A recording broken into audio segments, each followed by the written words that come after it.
J.D. Vance lies with such ease, so smoothly, that even when you're paying attention and you know the score sometimes, you don't even know you're being lied to. And it drives me insane, that moment in particular, that answer in the debate. So here's the truth, everyone.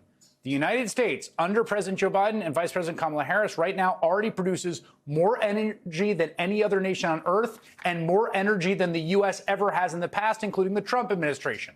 In fact, the Biden Department of Energy helped open the second of 2 nuclear reactors in Georgia in May. Those are the first nuclear plants in the U.S. in 30 years.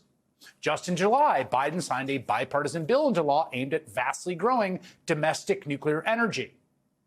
What do you call it when someone says the opposite of the truth?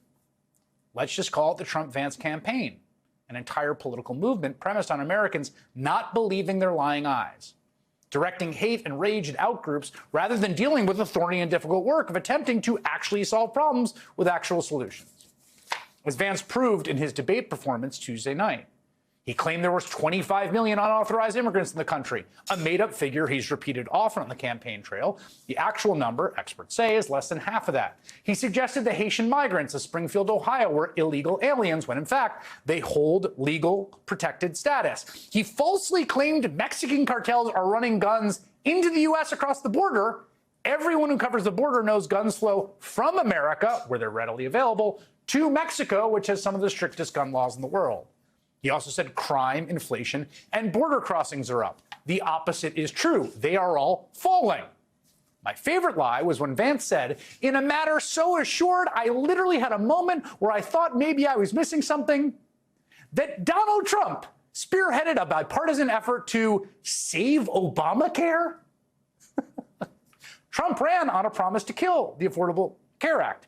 And as Tim Walz pointed out, Trump came within 1 Senate vote of succeeding in killing it. This isn't about good faith disagreements on whether some policy will have the promised effects. It's about gaslighting you not knowing what to believe. We'll talk about why creating this alternate reality is a central project of the Trump-Vance campaign. Up next. They stole the FEMA money just like they stole it from a bank so they could give it to their illegal immigrants that they want to have vote for them this season.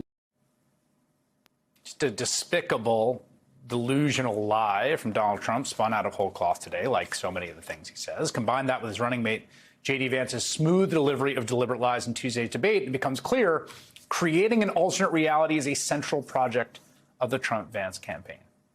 Adam Serwer is a staff writer for The Atlantic, where he recently wrote about what conservatives mean by the freedom of speech and the rise of the right-wing tattletale. That's a great piece that I really recommend, and he joins me now. Adam, I got to say that, the smoothness, sometimes it really is the case, even though I do this professionally and, deal with people and talk to politicians, it is kind of a confidence game. Like at 78, having done this shtick for so long and now sounding like Marlon Brando in Apocalypse Now, the Trump lies are much easier to detect. But the J.D. Vance just smoothly saying, that was the moment that really got me. Like, we haven't been in a nuclear plant in 40 years. I was like, I just did a podcast with the guy at the Department of Energy about the nuclear plant. But there's something so crazy making about the assuredness with which they do that.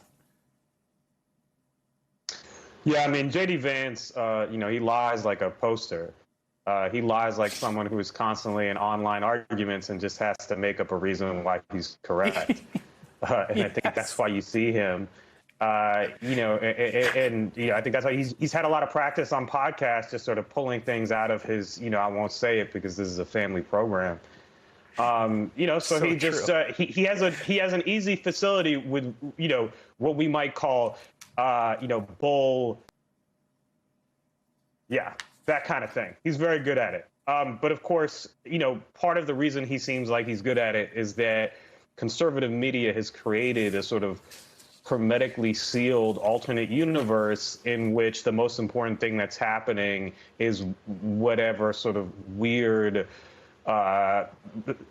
episode that someone like Donald Trump or J.D. Vance has made up is the story of the day that is either distorted or exaggerated in some way to enhance the basic message of the political campaign. In this case, that clip that you were showing of Donald Trump saying that, you know, illegal immigrants were getting hurricane aid so that they would vote for Kamala Harris. I mean, that illegal immigrants can't vote. I mean, it's just a complete complete nonsense. But in the Fox News cinematic universe, it makes a certain amount of sense because they believe and trust Donald Trump and J.D. Vance, and they don't believe and trust other sources of authority.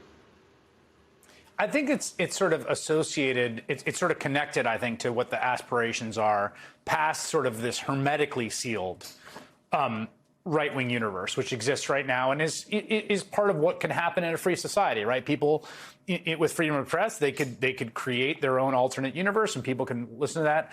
But the aspirations sort of go past that. And I think this is what you're getting at in this piece today. Threats of state retaliation against media outlets or anyone who speaks out against Trump illustrate that what conservatives mean when they talk about free speech is a legal right to use private platforms as venues for right-wing propaganda, whether or not those platforms wish to be used that way. And referencing threats of Google, threats at CBS, at ABC, that it's not enough to create the hermetically sealed universe. The aspiration here is to make it everybody's universe.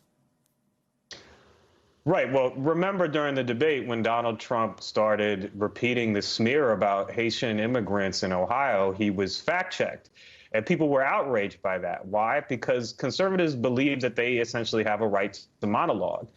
They have a right to say what they want, and you don't really have a right to disagree. They can say what they want, and you can say what they want. And if you don't, well, you know, there will be punishment for that. Yes, and then we got the exact same moment in that CBS debate. The one real moment of fact checking when he said that that you know Haitians were here illegally, and he was fact checked on that, and he complained that you know you're not supposed to fact check, and all the conservatives rushed to Twitter to decry it. But it just further proves your thesis. That piece is in the Atlantic, along with Adam's great piece on the sort of tattletale snitch state Republicans are building, particularly in Texas. Adam, thank you so much.